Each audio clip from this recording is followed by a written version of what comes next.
This week's People cover story goes inside the Harvey Weinstein scandal. Today, our experts talk about the fallout from taking down a Hollywood predator. President Trump slammed over his words to a slain soldier's pregnant widow. We'll tell you what was said. The Facts of Life actress Mindy Cohn reveals her secret 5-year battle with breast cancer. In this week's People, we have exclusive details. Real Housewives of Orange County star Meghan King Edmonds reveals her stepdaughter is suffering PTSD after surviving the Las Vegas mass shooting. And a security guard who was shot in Vegas reappears on Ellen after reports that he had vanished. We have details. JLo and A-Rod are moving in together. We'll tell you about their search for a new property that they'll share with their kids. And country star Jessie James Decker may be topping the charts with her new album, but at home, she's still mom. She's like, I need my mommy, so that I have to go back up.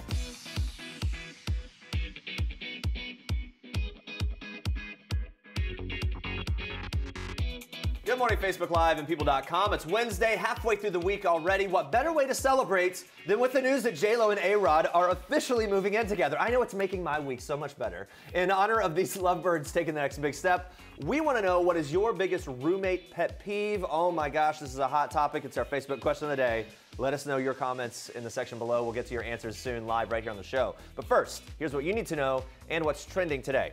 President Donald Trump allegedly told the widow of Sergeant LaDavid T. Johnson of Miami Gardens, Florida, that, quote, he knew what he signed up for as she was on her way to pick up his body at a ceremonial homecoming on Tuesday. The 25-year-old was one of 4 U.S. Special Forces soldiers killed in Niger. And according to the Miami Herald, widow Maisha Johnson was heading toward Miami International Airport with U.S. Representative Frederica Wilson when Trump called at about 4:45 p.m.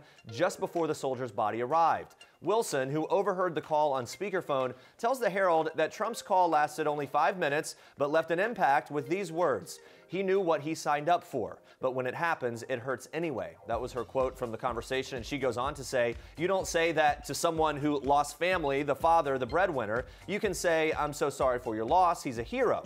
Wilson also spoke to CNN Tonight with Don Lemon Tuesday, saying everyone knows when you go to war, you could possibly not come back alive, but you don't remind a grieving widow of that. That is so insensitive.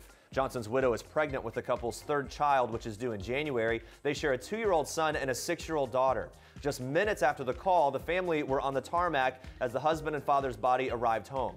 In a statement to multiple media outlets, a White House spokesman would not confirm or deny what the Congresswoman said the president had told Johnson's widow, only saying, quote, the president's conversations with the families of American heroes who have made the ultimate sacrifice are private. Now, just this morning, President Trump posted a tweet challenging the claim, saying the Congresswoman, quote, totally fabricated what I said, and, quote, I have proof.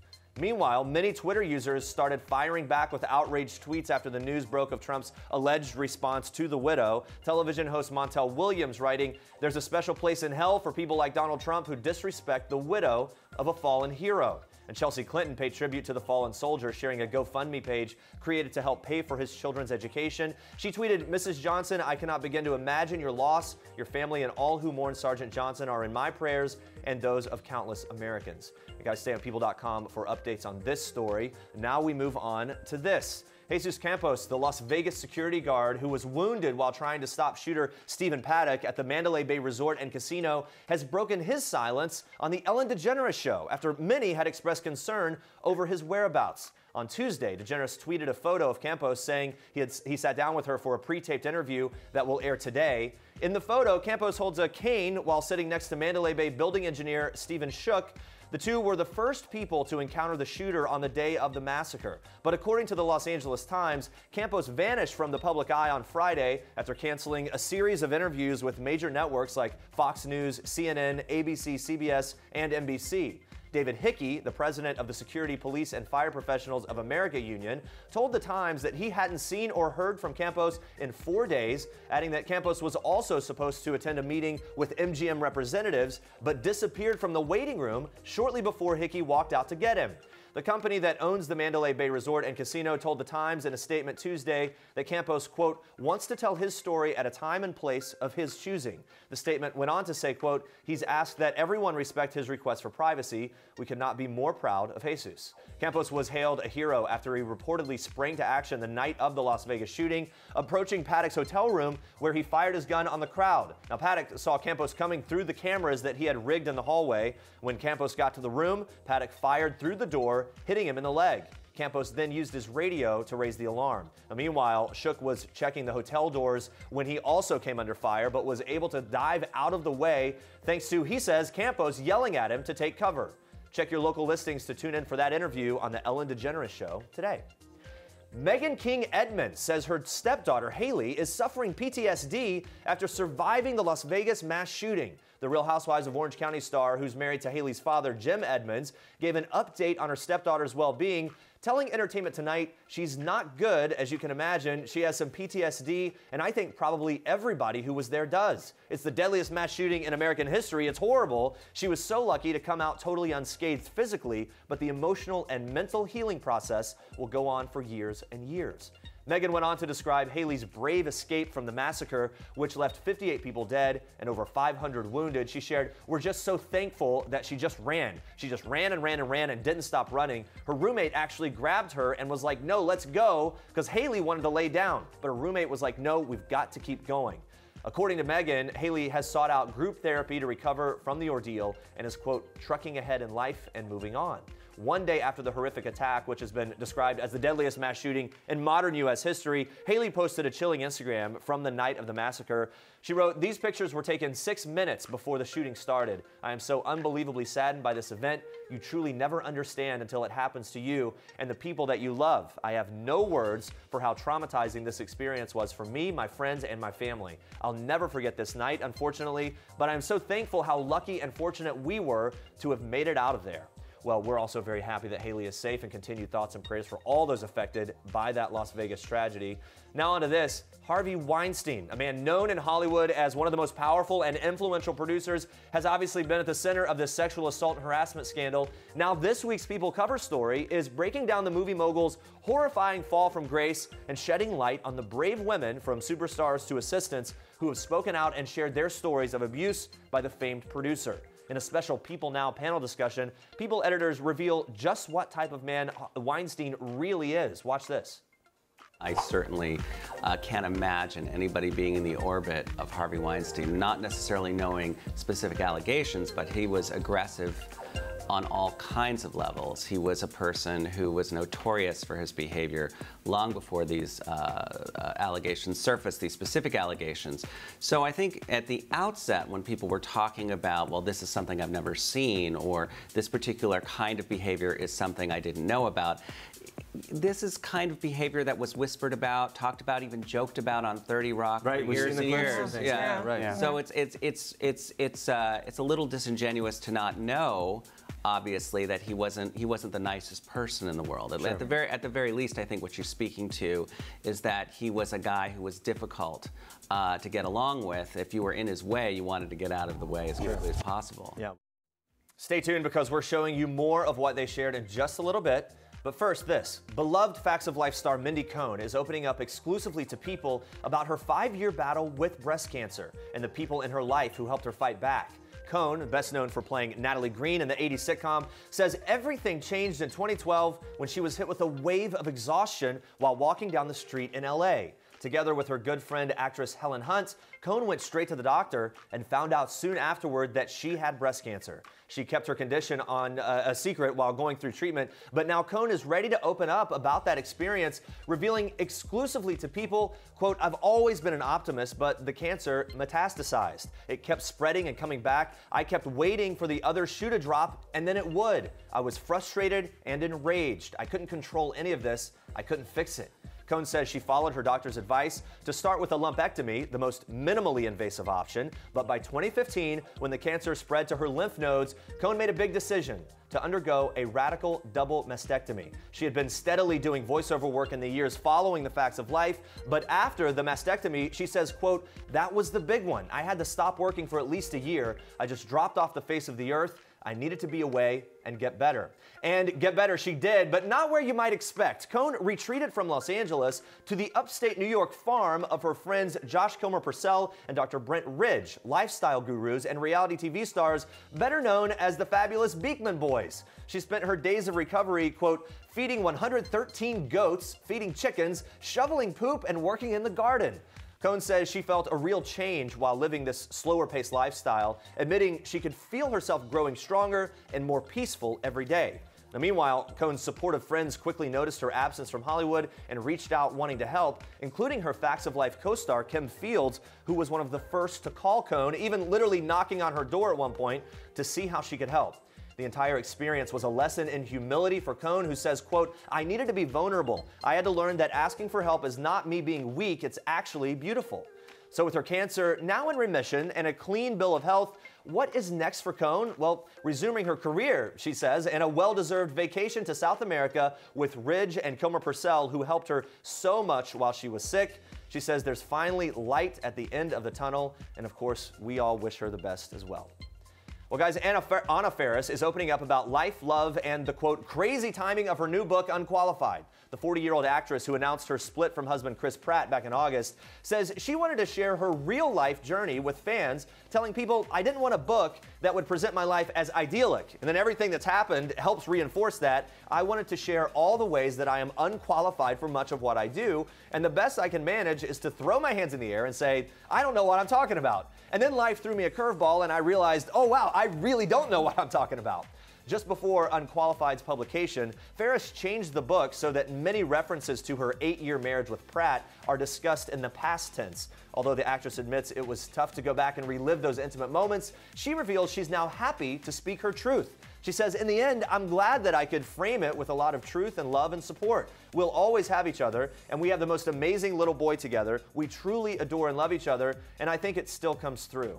The book, which is slated for release October 24th, has Anna feeling both nervous and vulnerable, although the busy mama admits that she's also excited to share her many ups and downs, which include embarrassing anecdotes, date night disasters, and even her decision to get breast implants. She tells people, quote, I don't think that my secrets are all that dark and deep. I was an awkward kid who went through a long period of loneliness, and I found a path to doing something I really love, and I hope people find that path too.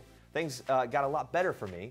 They really, really did. She's being really honest with this. Seems like she has a really good perspective on everything. Yeah. I'm curious to check out that book. All right, let's check in with Facebook Live in honor of JLo and A-Rod moving in together. We've been asking you, what's your biggest roommate pet peeve? Allie says, when my roomie snoozes and the alarms go off over and over and over, just wake up, LOL.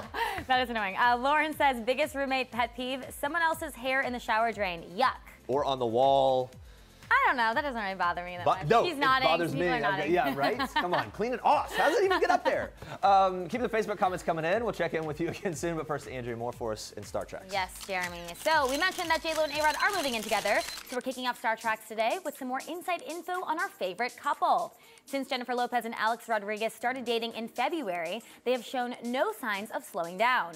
And now it looks like the two are taking things to the next level. They are moving in together. Sources confirmed to People that Lopez has put up her New York City penthouse on the market while the couple shops for another property that they'll share with their kids, saying, quote, they're looking for an apartment for the whole family, that they will invest together in a new home when they find the perfect one.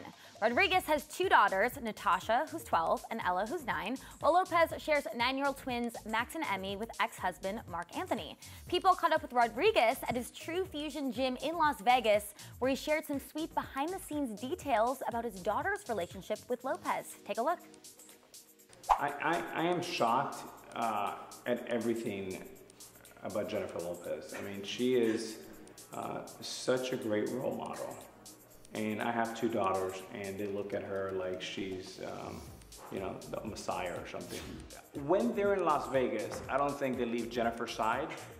Love that. I'm not sure I would leave Jennifer's side either. The World Championship winning Yankee is clearly enjoying life these days. In fact, he tells People exclusively that he ranks this stage in his life as one of the absolute best. Watch.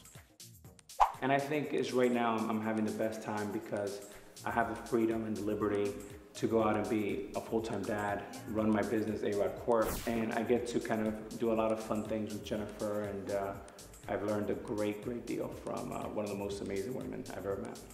How sweet is that? You can pick up this week's issue of People for more on this very happy couple.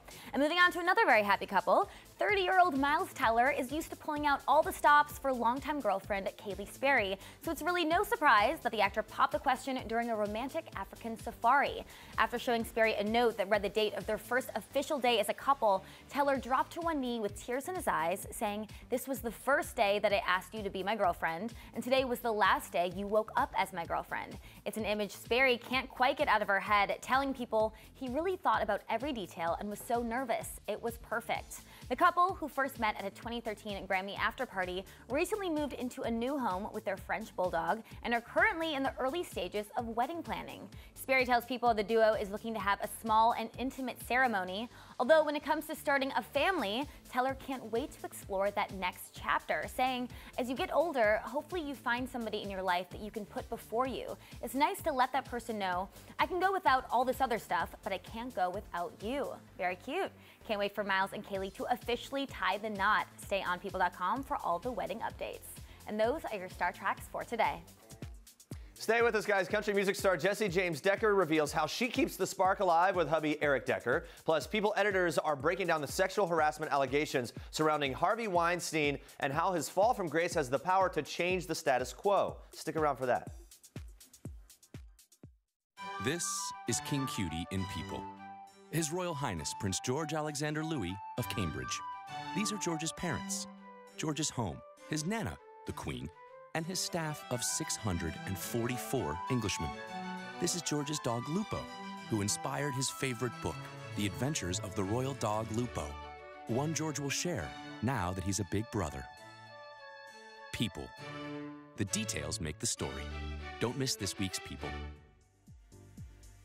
I sat down with 3 People editors who broke down the Harvey Weinstein cover story, and they revealed what's next for the movie mogul's estranged wife, Georgina Chapman, and her fashion label, Marchesa. Watch.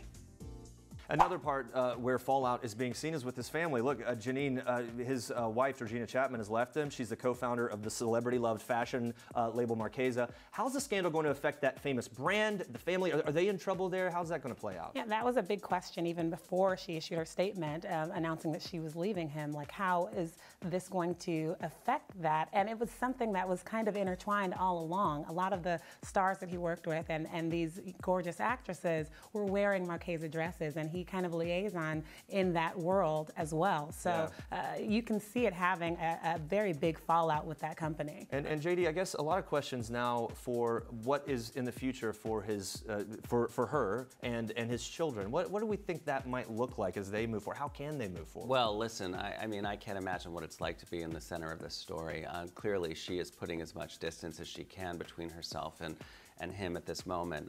We have heard certainly that it's been a very difficult time for the family, that, you know, there's a lot of upset, as there would be. She had no awareness, sources say, of what he was specifically getting up to in this way. She did have some awareness that he might not have been faithful, but these sort of very incendiary charges were something that she didn't know about. So as far as what happens to them next, I mean, it looks like they're headed for a permanent split, and what happens to Marchesa is going to be interesting. Clearly, it's going to be very difficult for that brand to find its feet. Yeah, it's important to note that she's also not going to be avoiding the spotlight anytime soon, because she's going back to Project Runway as a guest judge on All Stars. Yeah. This is Jennifer Lawrence in People. This is Jennifer photobombing Taylor Swift, and Sarah Jessica Parker and Liam Hemsworth, proving that while we all love the fashion of the red carpet, it's people who steal the show. People. The details make the story. What do you think, JD, this means for Hollywood moving forward? Will this bring about a culture change? Well, it's really too soon to say. Yeah. I think what you're looking at right now is a firestorm, and the specificity, the number of names, the number of people who are talking, the ready access to social media has made this that much more intense. But really, it's fundamentally part of the ecosystem of Hollywood to have a lot of people desperate for work, desperate for opportunity, and a relative few who can give opportunity, and that gives them tremendous power. So it's not surprising that this happens. Will it change over time? I think really as we see the industry change, and hopefully with more women in positions of leadership, and certainly all of this, I think it's becoming more and more hard to hide when you do something terrible. But it is show business this is not new to show business. This kind of treatment is not new for actors. It's a shame that that's true. It's certainly not new in our culture more broadly. Sure. But hopefully the discussion gets people more aware. To watch the entire Harvey Weinstein cover story breakdown, head to people.com and pick up your issue of People on newsstands Friday. I grew up watching Gossip Girl. I still watch Gossip Girl quite a lot, actually, to fall asleep, because I like to watch happy things to fall asleep. Oh, well. Ready for your present? Ow! If you wanted to play rough, all you had to do was ask. Hi. Hello there. Happy birthday to me. Really? That and a couple Nancy Meyers movies, and I'm off to bed. It's a long process. Sound like some great options. That's Dynasty star Liz Gillies, who is so much fun to be around, and we kept her on her toes with some rapid-fire questions to get to know her even better. Of course, we had to sneak in whether or not we might see a victorious reunion one day with her, Ariana Grande, Victoria Justice, and the whole crew. So find out what she told us. Most used emoji. The side-eye emoji. Do you know the one? It's like that. It's two eyeballs. Oh, just two eyes. Yeah, two eyeballs. And then you put like a tumbleweed on either side. It's kind of shady. I actually can't walk in flats. I fall. I don't know why. I've worn heels since I was probably 11 years old. Really? And I'm not good. The camera guys recognize, especially when we're doing traveling shots, they have to follow me. Like, you're really slow in flat shoes and you're really fast in heels. I would either own an agency, because I literally think that I'm an agent, and all day I will like see like anyone from a young girl or someone I think should be a model or like a guy, and I'll be like, are you represented? And I'm like, oh wait, I'm just an actor and I have no authority. I don't know. I regret everything I do. No, you know what? I wore it to like my first Kids' Choice Awards that I ever went to when I was on Nickelodeon. I wore this really cool Elizabeth and James look, and I was really bohemian back then. Not my style. I thought I was. I wasn't. I didn't know what I was doing. I was 17. Anyway, but I loved that look, and it was a beautiful green and kind of 70s. I love 70s and 50s. I hope so. Yeah. I'm so down. I keep speaking out of term and saying that I'm ready to do one tomorrow. I think everybody's down. I feel like we unanimously had a Twitter thing where somebody, I think it might have even been our age, who was like, I want to do this reunion. Who else is down? And we got even extended cast members to agree to it. And it's the era of like bringing things back. Obviously, I'm on Dynasty. Right, here we are. Bring it back. I think it's going to happen. You can catch Liz Gillies on Dynasty tonight at 9, 8 Central on the CW. I was wondering if maybe I'd gotten pregnant, because we got pregnant so easily the last time when we decided to not be safe. Mm-hmm. And I will admit, I was a little disappointed when I wasn't. So I felt like that's like a sign that maybe I do want another baby. We can keep trying. Do you want it? I do, yeah, I do. No more pull-out method? Yeah. That's not fun anyway, is it? It's really not. So speaking of Eric, you two, you're adorable. The fans love watching the show. Opened up about keeping the spark alive, flirting, and date nights, and the whole thing. What else do you think is important to have in a successful marriage relationship?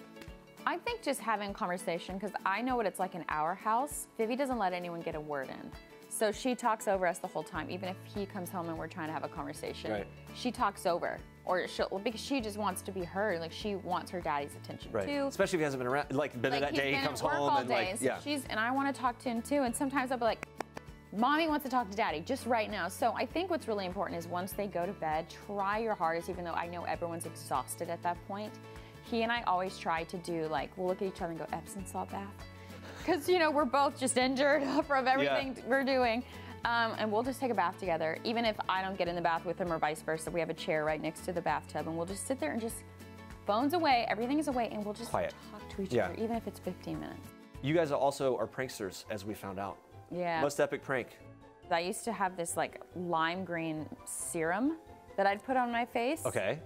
And one day I squirted it and put it all on my nose to make it look like I just had snot coming down my face. Oh my gosh. And he didn't see me, and I was like, he was turned the other way, and I said, I need a kiss. And he just kind of turned reflex and kissed me. And then he looked at me and I was like, I'm sorry, I just sneezed. Did I not get it? And he had green. He was like, oh my God. That's really funny. I was dying.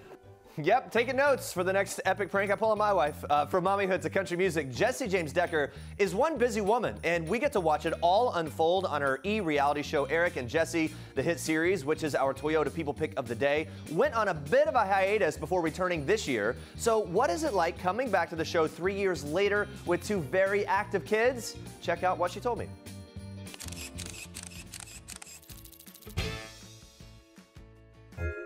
It's even harder now, I'm not gonna lie to you. I'm not gonna pretend that it's not. And I don't think people realize filming a reality show, I would say, is equivalent, in my opinion, the amount of work of just filming a sitcom. Like, you still have the lights, camera, action, the camera crew, everyone, the producers. You have everything People that in you— your space. Yeah, and it's in your space. You're not going to a studio and then getting to leave. So it is a bit of a process, but everyone was really respectful, so that was good. Yeah. I have to get bigger. I can hold that little Brookie. You can when you get bigger. You can hold Brookie as soon as she comes out. So adorable. You guys describe her as mischievous. Is she more like mommy's girl or daddy's girl? You know, she was totally daddy's girl in the very beginning, like completely. Almost to the point where I was like, do you see me here? Just when she was around 1, and now she is all mine. Like, she is like, Daddy, I need my mommy. Whenever, like, I've already kissed her goodnight and put her to bed, then Daddy will go up and do the same thing. And then she's like, I need my mommy, so that I have to go back up. Vivi's very young. I'm dealing with this as a dad of girls. Thinking about them becoming teenagers and dating and the whole thing. What do you think, Eric? How's he gonna handle this? I'm not just saying this to be funny. Like, I really think he's gonna have a hard time. Because he's already kind of, like, even if a guy looks at me, he, like, gets really angry. He's very, like, that's mine, you know? And it's sexy as a wife to feel that way. Cause annoying as a daughter. As a daughter, it's because she's gonna have a hard time with that, but he's very, like, he just, like, puts his foot down. Like, yeah. No. Who's stricter between the two of you? It's different. We're both strict in very different ways. Like, with bedtime, I'm more strict, like, look, it is bedtime. We are not gonna do this anymore. And Eric is the one that gives in all the time.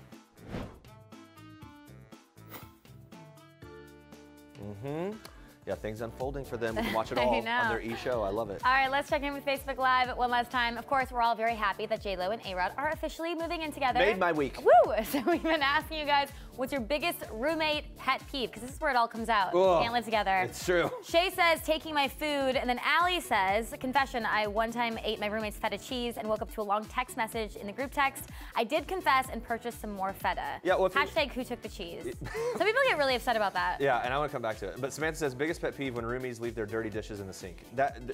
I've always said, like, roommates situations, it's like who can put up with the most dirt is the happiest person. Well, in my college house, like, no one would do the dishes, and then it was like all moldy and stuff. And then you have had some drama with taking other people's food. I have a problem, and I'm really guilty of it. And I used to eat my roommate's food, her cereal, when I would come home drunk after the bars, and then she would notice. And one time she left the cereal box on my bed. Passive aggressive, sort of like call out. Yeah, but I'm guilty of it, and it's really bad. Now I don't have roommates, so I don't have the problem. Gotta buy people their food if you take their food when you're roommates. Or just don't eat their food. Have your own food. Coming up tomorrow, actress Busy Phillips opens up. Now, yeah, will JLo and A-Rod have food battles like this? I don't know. I hope so. That's the question. Hopefully it's just playful and they tell us about it somehow on their Instagram. All right, Busy Phillips opens up about why she was embarrassed while working with Amy Schumer. Plus, comedian and actress Angela Kinsey gives us the details on the new season of Netflix's Haters Back Off. Thanks for watching. For now, we leave you with one last thing from Jessie James Decker. Enjoy. Bye, guys. Hey y'all, I'm Jessie James Decker, and this is one last thing. The last time I laughed so hard I cried was last night at dinner. I was with my friends, and we were talking about a prank I'd pulled on someone, and someone had actual video evidence of it. And I was crying because it made me realize how crazy I am. My last date night was, Eric and I went to a steakhouse called Cane Prime in Nashville, and we just indulged because I'm pregnant and I needed a lot of good food. The last song that was stuck in my head was my song, another Dumb Love song. On and on and on and on, or is it just another dumb love song? And the reason why it's stuck in my head is because I'm about to post the video of it on my Instagram, and so I just replayed it to approve it, and it just got stuck in my head because it's a good song.